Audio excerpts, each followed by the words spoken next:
What's going on, Sunbelt fans? Welcome into the Week 6 wrap-up, and it's finally happened. We have a ranked team in the Sunbelt, and if before the season anyone said it was going to be James Madison first, I'd have to question your logic on that one.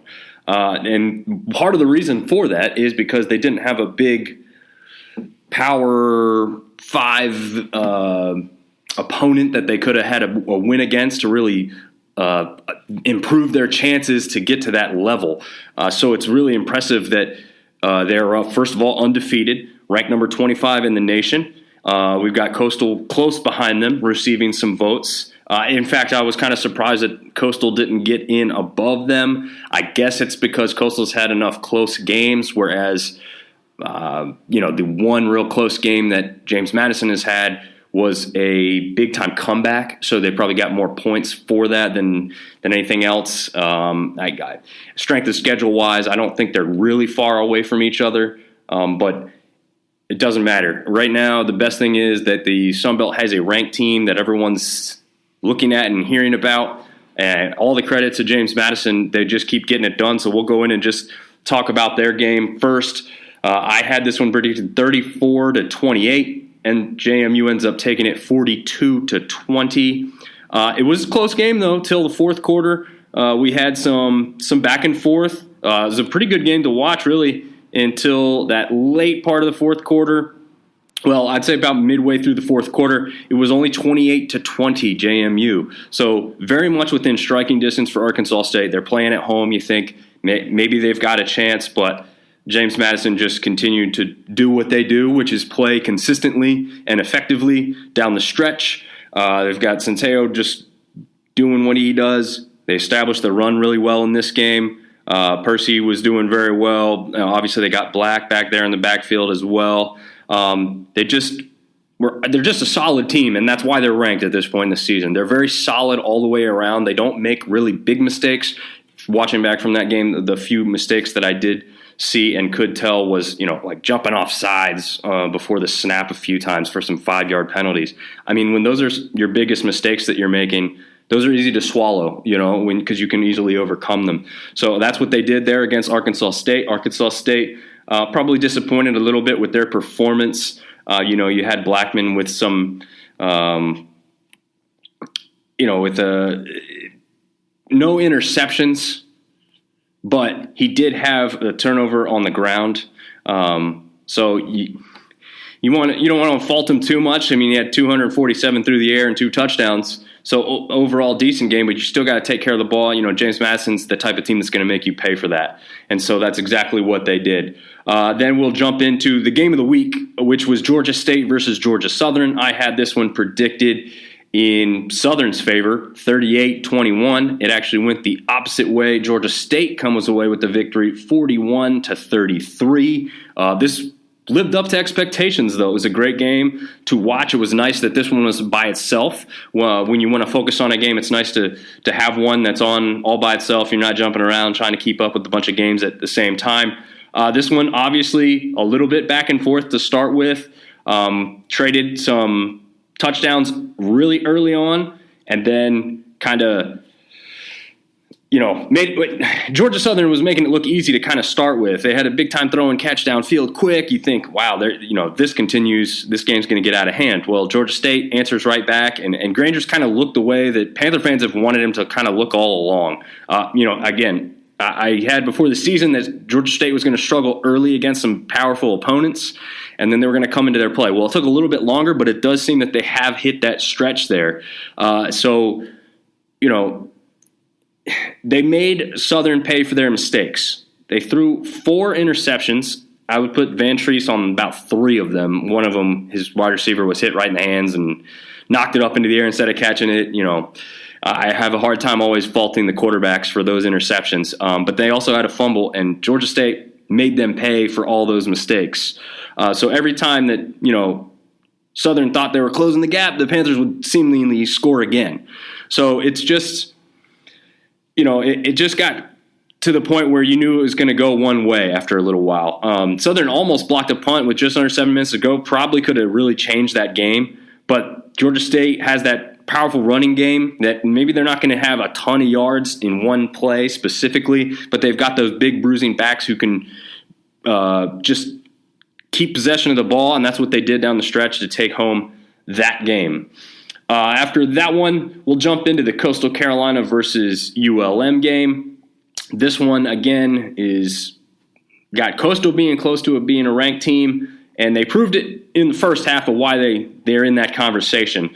Up 28-14 there in the first half. They were kind of shut down there offensively in the second half, not scoring a single point, not even a field goal. So it's a little surprising to see that, but luckily for them, they came out on fire in that first half. Beasley looked really good, running for 2 touchdowns, and then obviously McCall continues to get it done, looking pretty good, throwing all over the field, but not scoring any touchdowns on the ground, kind of surprisingly in this one. But ULM has kind of turned that corner. I mean, 2-4 is not a great record to be hanging your hat on, but I think if you look at the actual performance on the field, they've come a long way. I think they're still going to be a good team to close the gap on this one and have it end with a 7-point defeat. I think is still a massive improvement. I mean, last year they let this Coastal team score 56 points against them. So obviously that did not happen this time around. So I think you can be a little bit more proud of that kind of performance. So I think ultimately Coastal keeps winning. You know, they'll be ranked here at some point, but they're just outside that top 25 right now looking in. Southern Miss and Troy, I had this been predicted with Troy with 27 and Southern Miss 21. It ends up being Troy the 27 that I predicted, luckily. But Southern Miss didn't put as many points on the board as I thought they might. So they only come away with 10 points. Daggy, right at the start of the game, he's kind of hit as he's throwing, and he gets an INT. It's not really a great pass overall. A lot of his balls are kind of lofted with some more air underneath him. Doesn't zip it in there very often. Might need to kind of look at, tightening that up. But he was kind of thrown into what seemed to be like double, almost triple coverage in the first place in that throw. So not a great decision there. And then Southern Miss scores on the ensuing play from Wilkie to Brownlee, and it was a heck of a catch there by Brownlee if you didn't see that one. And then Daggy's picked off again on the ensuing drive right near the goal line. I mean, they're within the 5, and they couldn't put points on the board. But then soon after, Wilkie's also picked off. It was a sloppy start by the quarterbacks. They did settle down. They tried to get the running games going. No one had a massive game running offensively, but of course Troy had both of their running backs, Billingsley and Vidal, both find the end zone. So they were the more solid team overall, though I was really impressed with that Southern Miss defense. We knew Troy's defense was going to be good. We knew that Southern Miss was going to struggle against that front 7 of Troy, and they did.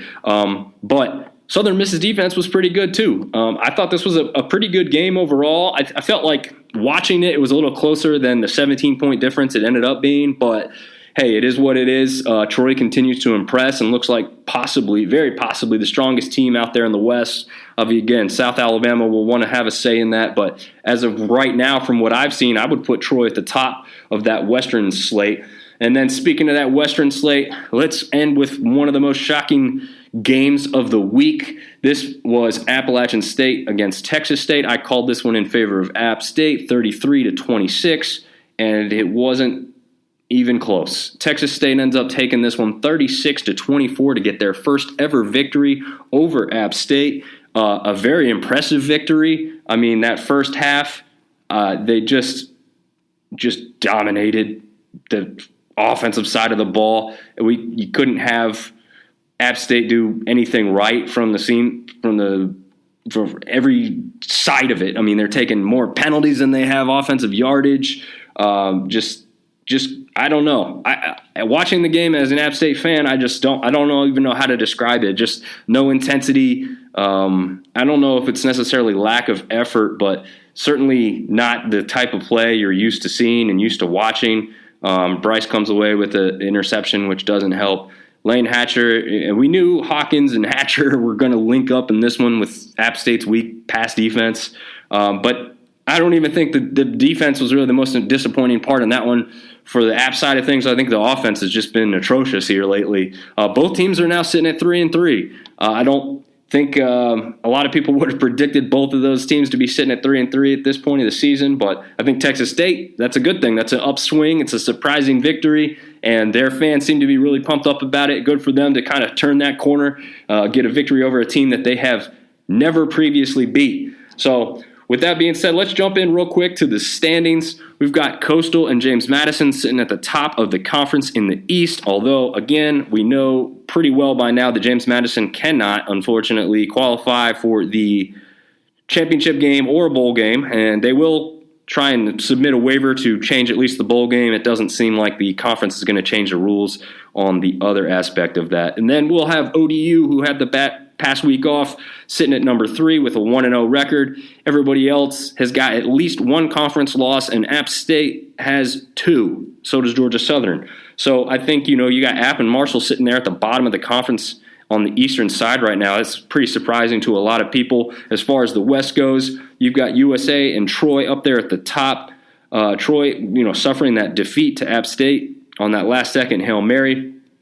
Otherwise, they'd be 3-0 in the conference and be up there with Coastal and James Madison as well. And then from there on, we got a pretty even slate. We got Texas State, Arkansas State, and ULM, all with one conference victory, and USM and Ragin' Cajuns still looking for their first one. So an interesting mix. A lot of the top teams from the past several seasons are at the bottom right now. Coastal's about the only one that's sitting where a lot of people thought they might be at this point of the season. So with that being said, we'll jump into a quick look at Wednesday night's game, Wednesday night's matchup that pits Louisiana going up there to Marshall. Last season, these two teams met for the first time ever in the New Orleans Bowl.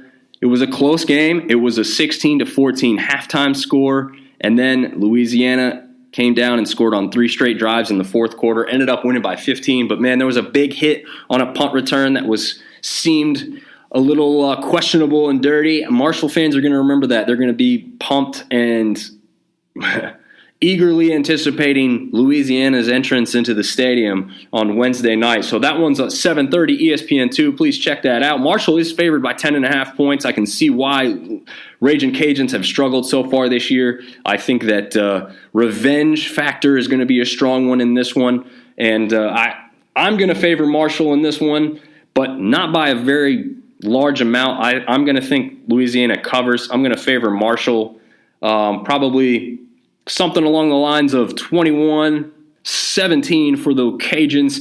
I think that this one could be a little bit chippy. Let's just say that. I think it's going to be a lot of penalties maybe to start the game. Could start even slower because of them both having this kind of extended period of time off. But the intensity for this one should ramp up quick. So if there is some chippiness, some sloppiness to start with, expect it to get cleaned up a little bit. But the intensity should be there all game long. This one should be a great one to watch on ESPN2. Highly recommend checking this one out. And hopefully it lives up to expectations. Until the rest of the week, we'll say goodbye for now, and then we will jump back in and give you the preview for the rest of this weekend for Saturday's matchups.